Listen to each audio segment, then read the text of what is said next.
Budget की भरपूर तैयारी है और जिस तरह से गर्मी का टेम्परेचर बढ़ रहा है, बजट के हवाले से जो इत्तलात और जो खबरें आ रही हैं वो आवाम के ब्लड प्रेशर को बड़ा ज़्यादा हाई कर रही हैं। जो इत्तलात अभी तक आ रही हैं, बजट में 220 अरब के नए टैक्सेस लगने जा रहे हैं। डेफिनेटली सैलरी क्लास के लिए जो रिलीफ की वज़ीर आज़म साहब बात कर रहे थे वो मिलना ज़रा मुश्किल नज़र आता है।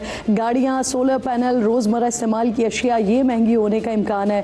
ताजरों को सालाना 20 करोड़ रुपए जो कमाते हैं उनको फिक्स इस सेल पर फिक्स्ड 25,000 रुपये देना होंगे और इसके साथ साथ IMF की भी शराइत भी हैं। बिजली गैस महंगी होने जा रही है, पेट्रोलियम लेवी में भी इजाफे का इम्कान है। क्या खदोखाल बजट के आ रहे हैं सामने और क्या आवाम को किसी किस्म की कोई रिलीफ की उम्मीद इस बजट से लगानी चाहिए या नहीं, इस पर बात करने के लिए प्रोफेसर शाहिदा वजारत साहिबा माहिर मईशत हैं, मेरी इंतहाई है, मुझे ज्वाइन कर रही हैं। आपके वक्त की बेहद शुक्रगुजार हूँ।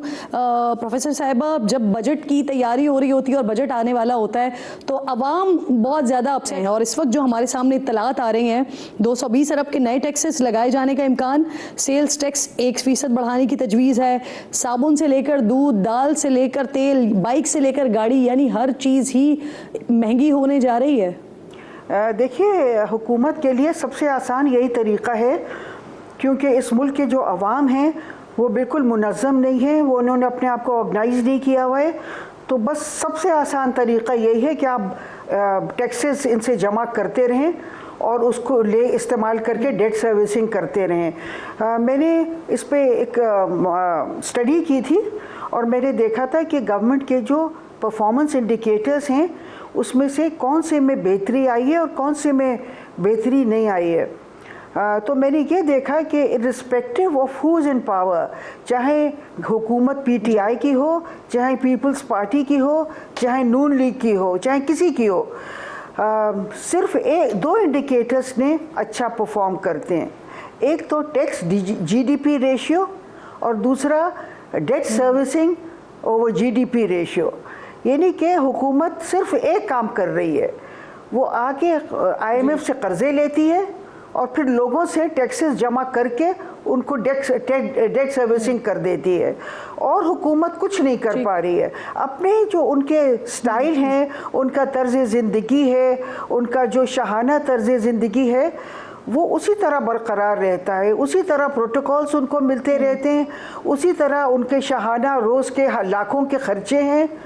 और इस मुल्क में इस मुल्क को इस तरह अब नहीं चलाया जा सकता, क्योंकि लोगों के पास अब पैसे नहीं है कि वो इस तरह टैक्सेस देते हैं। भी माहिरीन मईशत हैं वो यही कहते रहे कि हुकूमत अपने अखराजात को कम करे। अब मुझे बताइए, ये जो हम एज्यूम कर रहे हैं इस वक्त कि महंगाई किस लेवल पर जा सकती है, अगर ये 1% सेल्स टैक्स बढ़ जाता है तो डेफिनेटली महंगाई की शरह तो बढ़ जाएगी। फिर पेट्रोलियम लेवी के हवाले से भी बताइएगा कि इस वक्त महंगा तरीन पेट्रोल हम खरीदने पर मजबूर हैं, तकरीबन 100 रुपये से ज़्यादा की हम लेवी दे रहे हैं। अगले बजट में इसका हदफ बढ़ाने की तजवीज़ आ रही है, अगर ये होता है तो फिर इसके क्या असरात होंगे मजीद? देखिए, अब लोगों का मेरे ख्याल में सब्र का पैमाना लबरेज हो चुका है। ना अब हुकूमत ना बिजली दे पा रही है, और ये नहीं है कि हुकूमत बहुत बिजली पे किफ़ायत शुआरी कर रही है, पैसे बचा रही है। अरबों रुपए IPPs को दिए जा रहे हैं, मगर लोगों के पास बिजली मैसर नहीं है। आप देखिए, अब गैस भी मैसर नहीं है। रमज़ान तक में लोगों के पास गैस नहीं थी और बड़ी मुश्किल से सहरी और अफ्तार होती थी। अब देखिए कि पानी इतनी बहुत ज़रूरी है, इतना गर्म मौसम है, उसमें पानी की इतनी ज़रूरत है, और आप देखिए कि पानी मैसर नहीं है। बकरीद पे पानी नहीं था, बकरों की कीमतें इतनी ज़्यादा थी कि हम लोग कुर्बानी नहीं कर सके, और अगर कुर्बानी किसी न किसी तरह अफोर्ड भी कर लेते तो वो नहीं थे, पानी नहीं था कि फिर घर को साफ़ कैसे करेंगे और सारे में गंदगी होगी।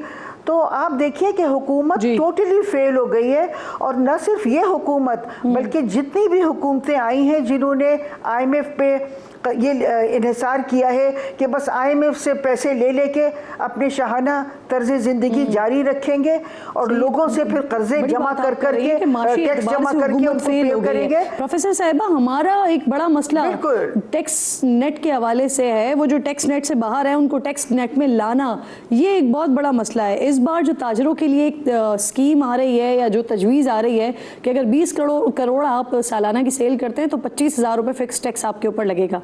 اب اگر یہی میں سیلری کلاس کو دیکھتی ہوں، جو شخص 1.5 لاکھ روپے کماتا ہے اس کو 72,000 روپے سالانہ ٹیکس دینا پڑتا ہے، لیکن جو 20 کروڑ کی سیل کر رہا ہے اس کے لیے 25,000 اور پھر آڈٹ سے بھی مستثنا کرنے کی بات ہو رہی ہے۔ اس طرح کی پالیسی کو کس طرح دیکھ رہی ہیں آپ؟ دیکھیے، میں نے یہ بارہا کہا ہے کہ پاکستان میں میرے خیال میں یہ واحد ملک ہے جس کا میں نے دیکھا ہے جس کا پبلک فائنینس اتنا روٹن ہے کہ آپ غریبوں سے اور مڈل کلاس سے پیسے جمع کر رہے ہیں۔ اس لیے کیونکہ آپ دیکھیے پاکستان میں خاص طور پہ جب سے ہم نے IMF سے قرضے لینا شروع کیے، جب سے GST اور یہ انڈائریکٹ ٹیکسز پہ انحصار بہت بڑھ گیا ہے، جس کی وجہ سے پاکستان کے ٹوٹل ٹیکسز کا 2/3 جو ہے وہ انڈائریکٹ ٹیکسز سے جاتا ہے، جس کا مطلب یہ ہے کہ عام لوگ جو ہیں مڈل کلاس اور غریب لوگ 2/3 ٹیکسز جمع کرتے ہیں۔ اور یہ خرچ کس پہ ہوتا ہے؟ یہ خرچ ہوتا ہے پارلیمنٹیرینز کو بہتر سہولیات دینے پہ، ججز جو آلریڈی لاکھوں روپے کما رہے ہیں، جن کی بہت ہی عیش و عشرت میں رہ رہے ہیں، ان کے مراد بہتر کرنے میں۔ اور پہلے تو یہ بھی تھا کہ جو مطلب باہر بھی پینشنز بھی جاتی تھیں ڈالرز میں، مگر اب سنا ہے کہ وہ بند کر دیا گیا ہے۔ اور اسی طرح آپ دیکھیے کہ بینکس کے جو پریزیڈنٹس ہیں ان کو 3 کروڑ روپے اور 4 کروڑ روپے ہیڈ کی تنخواہ ہے، شاہدہ صاحبہ اور جو وہاں سب سے لوئسٹ پے IMF کے بغیر نہ ہمارا گزارا نہیں ہے۔ آپ جیسے کہ کہہ رہی ہیں کہ جس حکومت نے IMF پہ انحصار کیا اس نے معیشت کا یہی حال کیا، تو اب حکومت کہہ رہی ہے IMF کے بغیر ہمارا گزارا نہیں ہے۔ کیا واقعی گزارا نہیں ہے IMF کے بغیر؟ مجبوری ہے میرے خیال میں حکومت کا پاکستان کو IMF کے قرضے نہیں چاہیے، کیونکہ پاکستان کو IMF کے قرضوں نے ایک بہت بدحال اور بہت غریب ملک بنا دیا ہے۔ ہو سکتا ہے کہ حکومتوں کو اپنے عیش و عشرت کے لیے IMF سے پیسے لینا ہو۔ دیکھیے، یہ کہیں بھی نہیں ہوتا ہے کہ حکومتیں اتنے عیش و عشرت میں رہ رہی ہیں اور عوام جو ہے اس کے پاس کوئی سہولیات میسر نہیں ہے، نہ بجلی ہے، نہ پانی ہے، نہ گیس ہے، نہ وہ مطلب وہ کر سکتا ہے، بقرعید منا سکتا ہے، اور نہ اس کے پاس کھانے پینے کو پیسے ہیں، نہ علاج کے لیے ہے۔ جن لوگوں کی تنخواہیں 20-25 ہزار ہیں ان کے بجلی کے بل آتے ہیں 20,000 روپے، کسی کے 25,000 روپے۔ تو آپ دیکھیے کہ ایسا لگتا ہے۔ اور پاکستان میں جب سے ہم نے IMF سے قرضے لینا شروع کیے ہیں، دولت کی تقسیم کا تناسب بہت خراب ہو گیا ہے۔ شاہدہ صاحبہ دیکھیں، جو آپ بات کر رہی ہیں یہ وہ مسائل ہیں جو پاکستان کا ایک شہری مسائل جانتا ہے، لیکن آپ کیونکہ ماہر معیشت ہیں تو آپ اس کو زیادہ بہتر طریقے سے سمجھا سکتی ہیں، بتا سکتی ہیں کہ مسئلے کا حل کیسے نکالا جائے۔ اب آپ یہ کہہ رہی ہیں کہ IMF نے بدحال کر دیا، اگر IMF کے پاس نہ جائیں تو سولوشن ہے کیا؟ ہمارے پاس تو سب سے بڑا مسئلہ ڈالر کی کمی کا ہے، اگر ہم نہیں جاتے IMF کے پاس تو ہمارے پاس وہ ڈالرز آئیں گے کیسے؟ کیا ہوگا؟